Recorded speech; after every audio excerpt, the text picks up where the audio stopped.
Mặt chưa kìa.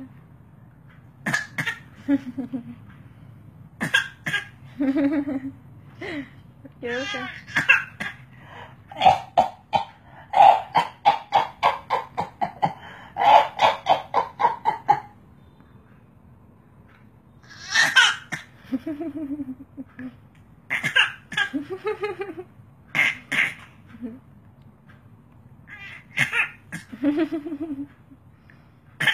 Xảo quá đi, xảo quá.